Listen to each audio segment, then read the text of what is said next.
Hey guys, and welcome back to episode 36 of Omnifactory. And in between episodes I've been doing a little bit of work trying to move some more things around. Last time we set up this control room for 82 for our interfaces.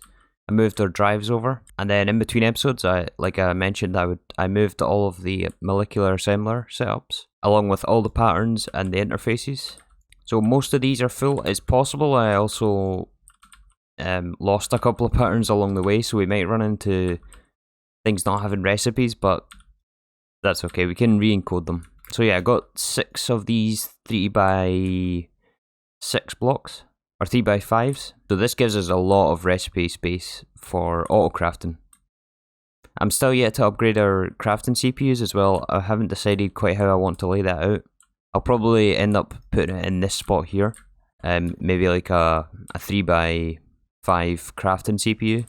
And yeah, I also tore out a bunch more machines down here. I can definitely feel the lag has gone a bit better. I mean, not that it was that bad to begin with, but I can kind of feel a difference. Some of the stuff I've left here, though, like Eye of Ender, Blaze Powder, Vibrant Crystals, there's still a few things left. Full drawers are still left like last time. So all this is going to have to get moved. But I've just been chipping away at this every now and then. I've also made a few touch-ups to this area, just adding a couple of missing blocks and yeah, just cleaning things up. I did also get a comment about adding a dome here in the middle, which I think is a really good idea. The idea I like, but the implementation, I don't think I have it quite right because of all the lines. So I'll probably end up changing that. I've also decided that at the end of this corridor, which is opposite our control room, I think I want to make it go down the way, like downstairs. Down some stairs, not to that lower level down there. That's all going to be removed. But I think we're going to go downstairs and then put our draconic energy ball like at this sort of level, eye level, because I noticed that when it's sunset and sunrise, or no, sunset, the sun lines up almost perfectly to this window. I'll actually show you. Let's if we use the celestial manipulator to make it sunset, I'll show you the sun. Yeah, look, it lines up almost perfectly to this window, which looks so cool when it's this time of day. So I want to keep that by having this window here, and then I'll add stairs to go down the way, and then we'll have our draconic energy ball. And I'd also, now that we have tank, I'd also like to upgrade this to tier 8 as well. I've also been thinking about the power situation. I don't think this is going to last us, these turbines and this reactor, until we get creative RF source. Creative RF I think is going to be the first one that we make. And honestly, this really doesn't look that bad. It's a lot of wyvern cores and draconium, which we have basically infinite of. A lot of emeralds as well, so I think we're going to have to revamp our DML, which is something I'd like to get to today, actually. But then I'd say like the trickiest part of this is these ultimate generators, which require the rainbow generators. And this is a lot of recipe encoding, so I don't think we'll get there today, but we can at least make a start on this creative RF. This is the next main goal of the pack. But yeah, the thing I want to tackle today is going to be expanding our DML. Probably this will be the last time that we revamp it. The reason we need to do that is for mainly Ender Dragon scales, and the Ender Dragon scales are used in this ultimate material, which is part of, well, some of the armors that we need for late game, as well as this Eternal Catalyst, which is used all over the place. These are used in the Infinity Ingots and the Infinity Catalysts, so we need a lot of these catalysts. So this ultimate material requires Ender Dragon scales, and as far as I'm aware, short of launching tier 7s, which I don't think is really worth doing when we have access to this, the easiest way is to use pristine Ender Dragon matter, which is what we're going to do. I think we're going to dedicate one of these rooms to deep mob learning. Let's think about this. The original plan was to have the processing arrays in here, so I think I'll probably stick with that. And then, so it's between these two rooms for DML. And I'm thinking we just choose this one. I mean, it doesn't really matter. Yeah, I think we'll go for this one for DML. So all of this has to get moved upstairs, and then we also have to add a bunch more for Ender Dragon. Okay, so I've furnished out this room a little bit more. I added a walkway down from our interface room, and then copied the same wall design for the entrance. And then I was trying to just figure out how we're going to lay out these simulation chambers and loot fabricators. And this is the first sort of iteration I've got. One thing I'm not sure about is exactly how big we're going to go for this. Obviously you need more simulation chambers than you do loot fabricators, so it doesn't really make sense to have like the loot fab or the simulation chambers along here and then the loot fabricators on this side, because we're not going to be able to fill the loot fabs with enough simulation chambers if we do it this way. And it's going to look odd if we have like only a few loot fabs here and then the rest is just empty. I want to kind of avoid that. So I think we're going to have to change this up a little bit. I just double checked the ratio as well. It's 19 of the simulation chambers doing the same pristine to one loot fabricator, which is quite a big ratio, and it means that we don't really need that many loot fabricators. So maybe we'll put simulation chambers on both sides. That might end up a bit overkill, and actually just thinking about that, I don't know if the power will be able to keep up, because I think the Ender Dragon models, yeah, these take 6,000 RF a tick, 6,500 RF a tick each. I don't know if we'll be able to sustain that if we have like loads and loads of these. But yeah, another thing to keep in mind when we're setting this out is these machines are sided, so you can only input the top and you can only output the sides or the bottom, which is why they're raised off the floor one block at least. I think we're going to level them it like we did before with or on the exports. So if we have item conduits, if we put item conduits below, we can set these to active with a signal and then set the level emitter to keep a certain amount in stock. Actually, I guess another thing we could do in this room is put some drawers. So maybe like in the center, right here, we can have a layer of drawers. Maybe if we put drawers like right there, so we can see them. We can maybe stack these to have all the outputs of the simulation chambers in here. So all the matters and then all the pristines. And then over this side, we can have the loot fabricators output to the drawers. Well, again, I don't know if we'll be able to fill it with enough loot fabricators. It might look a bit empty. I don't know, let me think about this some more and then I'll probably start moving it up some of these simulation chambers up. I guess some of these will also become irrelevant. Like, we don't need gold or lead or silver. Most of the ingots, we really don't need these anymore. Redstone, glowstone, we don't need those. Since we're fluid solidifying those, so that frees up quite a lot of space. And if we're going to expand the DML, I think we're going to have to redo our pulsate and polymer clay one more time as well. Because this isn't going to be sufficient for the amount of simulation chambers we're going to end up having. So to make polymer clay, I think I'm going to switch it over to processing arrays. Which also has me thinking, do we want to make polymer clay in this room?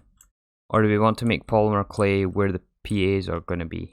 I think maybe to fill the space, we have simulation chambers on this side, and then polymer clay in this chunk, and then loot fabricators in this chunk.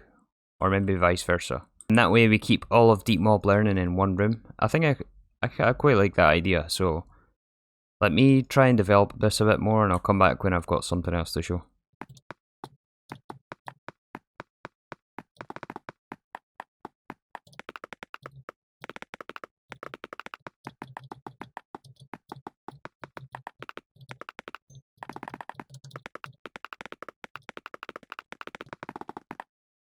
So far I've come up with something like this, and each layer of this gives 54 simulation chambers, which I don't think will be enough on its own, so I added a second layer. This will take us up to, what, 108? Although I still don't know what I'm going to do about these loot fabricators. I was thinking of maybe adding them on just to the end of the line here, but that's a bit, I don't know. That doesn't feel right to do that. Maybe we have them lined up like this way, down a line in the middle. But then we also have to put the extraterrestrial matter somewhere, which means we'll need drawers.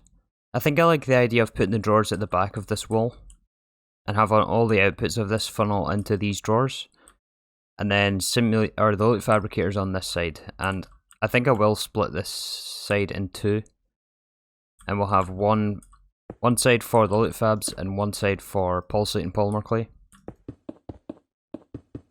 And then in this side we'll have to design loot fabricators and also another drawer wall for the outputs. Or you know what, maybe we'll have it like facing this way. Maybe instead we can wall it off here and then have like, yeah, I quite like this idea actually. Maybe we'll have like a doorway leading in here, and then we'll have drawers along here and then loot fabricators here. I don't know, I'm going to try a bunch of different ideas and I'll come back again once I have something to show. Alright, what do you think to this? I quite like this design personally. This allows us to have loot fabricators along this wall, and then the outputs of the drawers along here. The only thing that I just realised was I want to move this, shift this room one block over, so that we can have the wall here, and basically start this arch here instead of here. But I want it to be 3 blocks wide, so I'm going to move this all over 1 block. And I want this to have a centre as well. I want it all to be odd numbers. I was contemplating just leaving it alone and just saying good enough, but nah, we're rebuilding everything. We might as well do it right. So let's do it right. Okay, it's all been moved over 1 block, and now we can begin the tedious task of actually populating all of these machines. I also added this, or changed this up slightly. So we're going to have the ender conduits up this wall here. And then we'll put some painted blocks to hide these conduits up here. I wasn't sure how I was going to distribute the polymer clay and also take out the items to this drawer network. So I've hooked up our AE system down there, and the wire runs under the floor. And then I've got a drawer controller I'm going to put a storage bus on. So we're going to have pulsating polymer clay in these interfaces set to round robin. So, and then all the inputs to these simulation chambers to give them the polymer clay. And then all the outputs are going to go into the interface, and this is going to be sent to the storage bus that's on this controller to fill these drawers. And this will be for all the pristines and all of the matter, like for example the overwhelming matter or the hellish matter, whatever it might end up being. And then in this room we have to somehow get all of that matter. I might put in a separate interface for each loot fabricator, since they're really cheap now anyway, so we can just have... We can hide the interface above, I think. I was thinking like maybe something like this with some item conduits going down to feed into these, and this will give the pristines to the loot fabricators. Just have to run some item conduits down here, all the way around to a drawer controller that will be around the back here. We don't have to be able to access this drawer controller, it just has to be touching all of the drawers, so we can just put it anywhere behind here. And then the item conduit will feed into here. However, now that this is designed, maybe we should hold off on switching everything over until we have our pulsating polymer clay set up, because until we get this set up, we're not going to be able to sustain this amount of simulation chambers once we fully add them all. And in fact, we might even have to like double this in terms of the height as well. We might just add like a couple more stacks on top, since I don't even know if this will be sufficient, these simulation chambers. But we have room to grow vertically, which is decent. So yeah, do we want to move this right now, or do we want to rebuild our polymer clay? I think we'll actually just rebuild our polymer clay. It's going to have to get done at some point, because this isn't sustainable. Or it won't be sustainable, so let's do the polymer clay first actually. Double check the recipe using the overclocking calculator. And this... Well, hold on, where are we? Here we are. So this chemical reactor caps out at LUV. So we might as well do it at LUV, and at LUV it gives us 1 resonant clathrate every 0.1 seconds, which is obviously the max it can go. This polymer clay, by the way, is now basically free that we have Creative Tank. We don't have to use Enderman models to import Ender Pearls to give us the Molten Ender, right? Because before we were using pristine Enderman matter to make Ender Pearls, which we were melting for the Molten Ender. But now we have access to Tank for this. So all this costs now is power. So we're going to have still the cobblestone generator, still the macerators. We're still going to have this chemical reactor, and then, yeah, the alloy smelter, the electric furnace. We may have to set up a second multi-smelter for this process. I don't know if this will be fast enough. So we might have to do 2 multi-smelters and then this setup here. Okay, let's redo our pulsating polymer clay setup in this little square here. Alright, so the first processing array we're going to need is cobblestone into gravel. I think we'll set it out in like an S sort of a shape, so we'll have it start top right, and then snake round the room. First one we can start here, and then that will leave what? So cobble to gravel, gravel to sand, sand to glass, no, sand to dust, and then 1 for glass. And then we will actually need a multi-smelter here, so that can go... Wait, that's 3 blocks. Oh, that won't be enough. Maybe we'll shift it all over 1 block. Put the multi-smelter there. And then we can put the other 2 processing arrays on this side. So one there and one there. And that leaves it in the center. Yeah, I think this can work. So we're going to wall share all of these ones. Or actually, no, this is going to touch the wall on this, whereas here it isn't. It all needs to be shifted over 1 block more. Okay, I think I've got the basic layout set out here. I also added some more entrances just to help me mark out the center of things. Yeah, let's start laying out these processing arrays. So we need input buses for our machines. And then we need an input for a cobblestone generator, which I have here. So we use an LV input bus. And we'll do input on the front. I need my wrench. If we just put this here, it should auto import. This doesn't need a secondary input, and then we need an output bus. Like so. And then that's going to go straight into an item laser. That's going to go into an item laser, which is going to feed into the next input bus, which is going to turn the gravel into sand. So we can wrench these 2 together, and this should give it, well, once we hook this all up eventually. So that's the first one formed, and then we need to power these. So I haven't decided which tier I'm going to do these at. I'm assuming cobblestone actually maxes out relatively quickly. The pulverizing step, that is. Yeah, let me double check the overclocking calculator for this. Yeah, this process maxes out at IV, so there's literally no point in going above IV. So we'll do IV macerators. Or what are they called? Blendomatics. Yeah. Let's just order some more of these. Yeah, you just give me 20 more. So if we put the macerators in here, I'll upgrade these to the full 16 in a bit, but I want to just get this going. And then we'll need a CEF. And it doesn't matter, I believe, if you overpower these. Like if you provide more power than the machines that are inside. For processing arrays anyway, they don't explode. And what's the ZPM cable again? It's Inderium, yeah. So we'll have to run Inderium cable along here. And then I'll somehow have to hook this up to power as well, which I haven't done. Which is going to require a lot of superconducting conduits. Let's just order like, yeah, 200 more. We're going to use all these anyway. So how are we going to power this? The only power source that we have is over there at the moment. So maybe it's sensible to send something down the middle. Yeah, I think we'll run a power cable along here.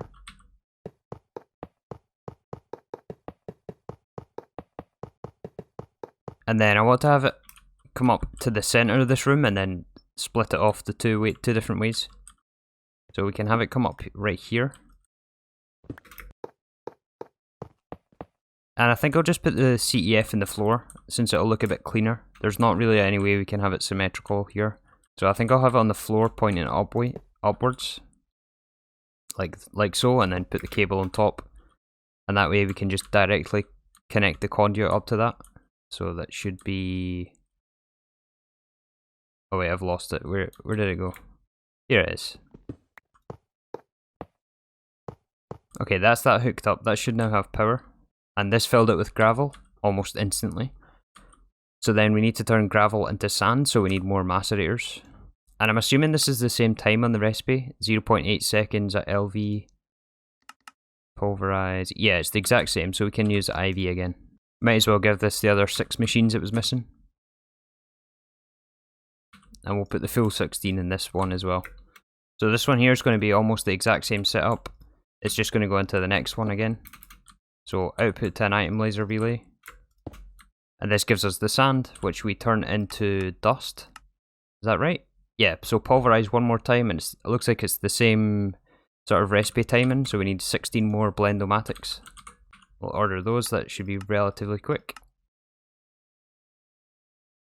Oh yeah, I love the speed of our on-demand processing right now. Wow, that is fast. It's almost done with 16 machines.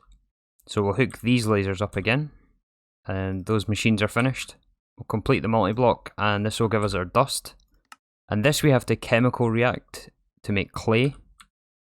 So this one's going to be almost the same, just slightly different. We're going to have, once again, the input bus. This time we'll need a fluid input though. So we can put the fluid input in the middle, and then we'll need water for this. And why not use the creative tank? Why not? It's basically free anyway. And then we'll hook up the inputs once again. So laser into the input. So this gives us the dust and water. So now we need chemical reactors. And let me just actually check what the recipe is on this. This is LV 15U a tick 1 second. Yeah, so this recipe also maxes out at IV. So we're going to use IV chemical reactors for this. Like that. And then we need an energy input bus. Or energy input hatch, I mean. And once we give this power, this should give us the dust. Or the clay, I mean. And then with the clay, we have to alloy smelt this with pulsating dust. Wait, actually, we're missing a processing array here, I think. Because we still have to make glass, so... Yeah, we're actually missing a few processing arrays. Let me keep laying this out then. Okay, yeah, I've figured this out. So we're going to have fluid solidification here for glass.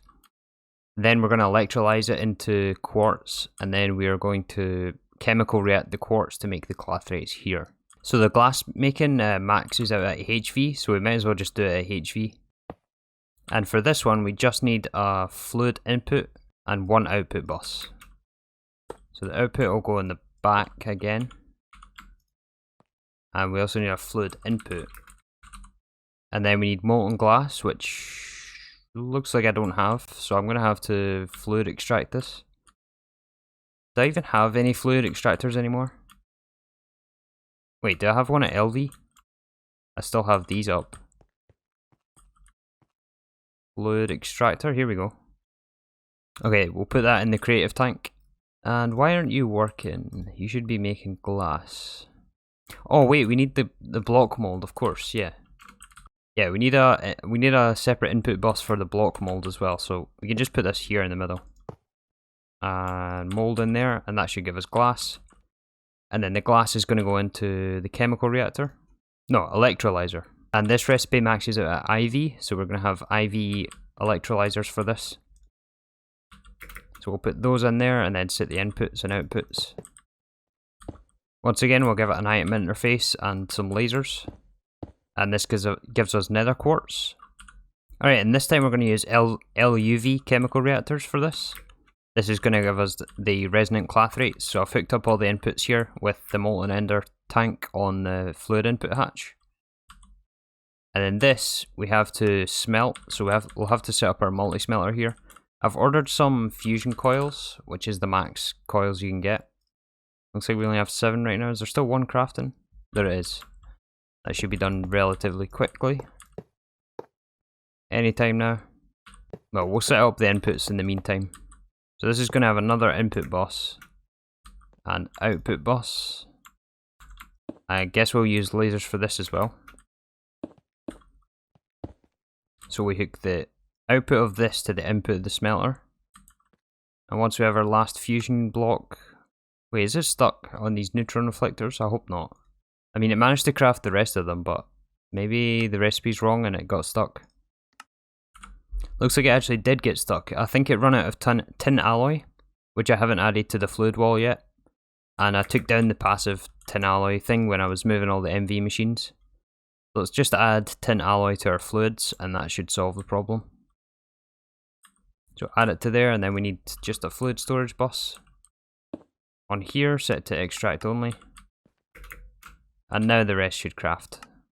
Yeah, there we are, it's crafting now. And that's the last fusion coil block that will form the multi-block structure. This gives us our pulsating dust, which we're going to alloy smelt to give us the polymer clay. So we need to send the outputs of this and this, which is the clay, into this last processing array. And I think we're going to do this step at LUV. I don't have the LUV alloy smelter yet, so I'll just encode that.